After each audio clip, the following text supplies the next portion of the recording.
Assalamualaikum semuanya, selamat datang di channel Obrolan Fighter.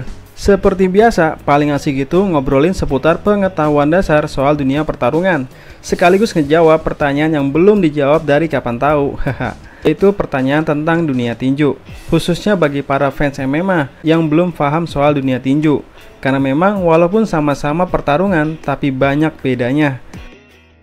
Pertanyaannya itu adalah, sabuk mana yang paling bergengsi di dunia tinju? Kenapa bisa begitu banyak kejuaraannya? Siapa pemegang sabuk terbanyak dan masih banyak lagi? Baik, semoga di video ini gue bisa menjawab pertanyaan teman-teman dengan baik. Jadi yang pertama, kita tahu ada 5 sabuk yang paling bergengsi di dunia tinju, yaitu WBA, WBC, WBO, IBO, IBF, dan sebenarnya ada 6, yaitu sabuk dari The Ring. The Ring ini bukan organisasi seperti WBA atau WBC dan lainnya. The Ring ini adalah majalah tinju dari Amerika sejak 1922 yang kini dipegang oleh Oscar De La Hoya. The Ring memang sempat vakum dalam memberikan sabuk juara dan baru mulai di tahun 2002. Saat itu Roy Jones Jr. adalah yang pertama yang mendapatkan sabuk The Ring. The Ring juga membuat ranking pound for pound yang dianggap paling jujur dibanding organisasi yang lain, di mana Mike Tyson adalah petinju pertama yang menjadi ranking 1 pound for pound, yaitu di tahun 1989. Lalu di tahun 90 digeser oleh Leo Havas Jr. Di tahun 93 ada Pernell Whitaker. Tahun 97 diduduki oleh Roy Jones Jr.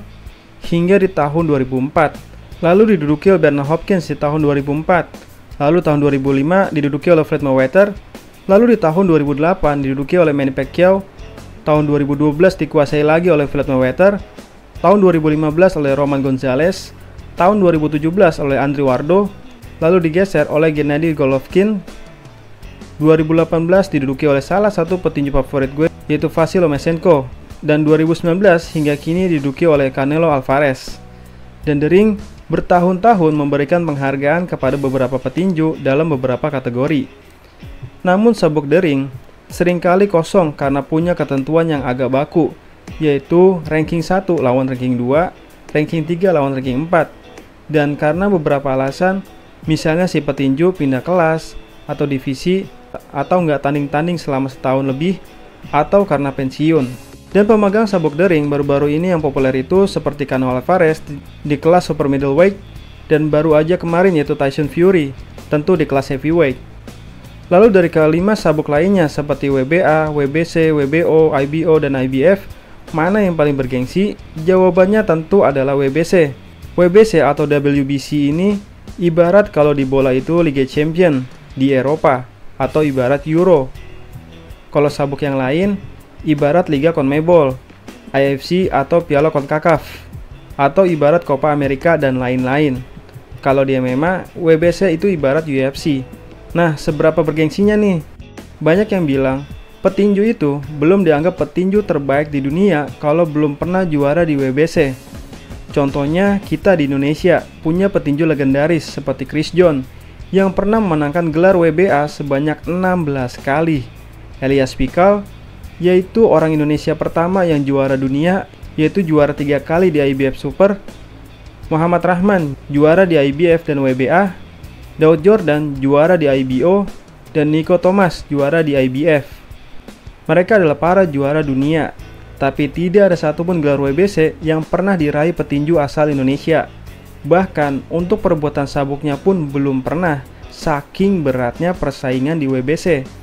Ada beberapa nama besar yang pernah meraih green belt atau sabuk hijau ini, seperti Floyd Mayweather, Roy Jones Jr., Julio Chavez Jr., Muhammad Ali, Joe Frazier, Sugar Ray Leonard, Mike Tyson, Salvador Sanchez, Marvin Hagler, Roberto Duran, Bernard Hopkins, Lennox Lewis, Vitaly Klitschko, Miguel Cotto, Manny Pacquiao, Canelo Alvarez, dan masih banyak lagi.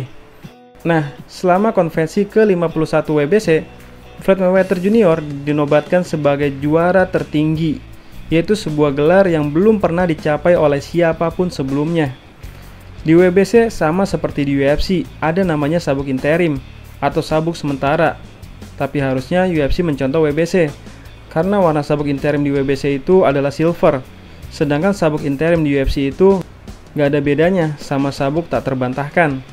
Jadi, walaupun Anthony Joshua atau sekarang dipegang oleh Alexander Usyk, yaitu punya 4 gelar, tapi tetap kurang lengkap rasanya jika tidak mengikatkan pinggangnya dengan sabuk yang berwarna hijau dari WBC. Nah, di WBC sendiri punya banyak jenis sabuk, tergantung nilai kehormatannya yang diberikan oleh WBC, seperti sabuk berlian, sabuk abadi, dan sabuk komemoratif. Yang mana sabuk komemoratif itu ada sabuk emas 24 karat, sabuk zamrud, onyx, dan masih banyak lagi. Nah, di antara keempat gelar lainnya, mungkin WBA adalah yang nomor 2, karena memang WBA adalah organisasi tinju tertua di dunia, yang menurut kebanyakan fans lebih unggul dari IBF, setelah itu sabuk WBO. Sabuk WBA berwarna hitam dan gambar mahkota yang menjadi ciri khasnya, sedangkan sabuk WBO berwarna coklat dengan gambar elang yang jadi ciri khasnya. Sedangkan sabuk IBO berwarna hijau tua atau hijau army, bukan army BTS ya. Sedangkan kalau sabuk IBF berwarna merah. Sedangkan sabuk The Ring lebih unik dan berbeda, yaitu dengan tali yang berwarna merah, putih, biru. Tapi karena semuanya identik dengan korupsi, maka The Ring dianggap favorit para fans karena lebih terpercaya, apalagi kalau soal ranking. Di organisasi lainnya masih bisa diotak-atik, tergantung seberapa menguntungkannya. Itu juga mengapa di tinju bisa punya banyak banget organisasi, nggak kayak cabang olahraga lainnya yang punya organisasi tunggal, seperti di sepak bola ada FIFA. Nah, apalagi alasannya kalau bukan uang, uang dan uang. Mungkin kalau Tuan Crab ada beneran di dunia nyata, udah pasti bikin organisasi tinju juga. Dan kenapa di dalam tinju duitnya kencang banget? Kalau menurut gue pribadi, di dunia ini sangat amat banyak orang yang suka bertarung atau nonton orang bertarung. Wah, apalagi kita tuh. Kalau ada yang berantem, bukan dipisahin, malah ditonton atau malah divideoin.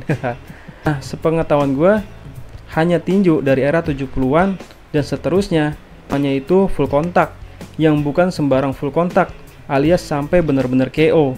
Dan hakikatnya, banyak orang yang suka lihat knockout, makanya kelas heavyweight jadi favorit dalam dekade yang lama, karena punya pukulan yang lebih berat dan powerful. Sedangkan di cabang olahraga tempur lainnya, ada sih yang full kontak, tapi ya gitu doang, kena dikit langsung dipisah, strike dikit di stop wasit, kayak kejuaraan karate dan cabang olahraga lainnya yang masih menggunakan pelindung kepala, apalagi silat.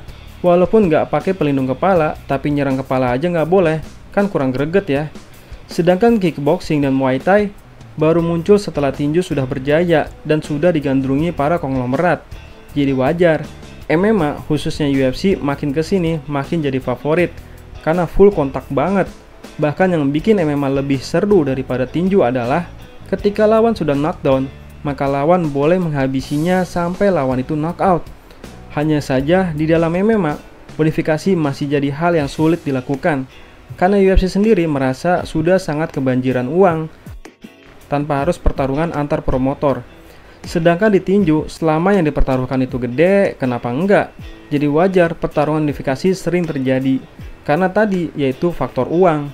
Apalagi organisasi hanya kebagian 3% dari setiap keuntungan tiap pertarungan. Jadi wajar, satu organisasi aja nggak cukup. Dan sangat sering kita melihat seorang petinju mengikatkan badannya dengan banyak sabuk yang berbeda-beda. Dan satu lagi, di dalam tinju ada sekitar 17 divisi atau kelas. Dan yang kita tahu ada 5 organisasi, yang sebenarnya bukan untuk lembaga sanksi, tapi lebih ke mesin uang. Belum lagi sabuk dari The Ring, sehingga di dunia ini berpotensi punya 102 juara dunia. Dan Manny Pacquiao menjadi satu-satunya orang yang pernah juara di 8 divisi yang berbeda. Oke, segitu aja dulu obrolan kita pagi ini. Masih panjang sebenarnya. Mungkin disambung lagi jika ada pertanyaan yang menarik. Semoga pembahasan ini sedikit membantu dan bermanfaat. Nah, kalau ada pertanyaan lagi, jangan sungkan-sungkan untuk tulis di kolom komentar. Dan semoga di lain waktu channel ini bisa menjawab dengan baik. Selamat merayakan Maulid Nabi. Bagi yang merayakan, selamat liburan, sekian dan terima kasih.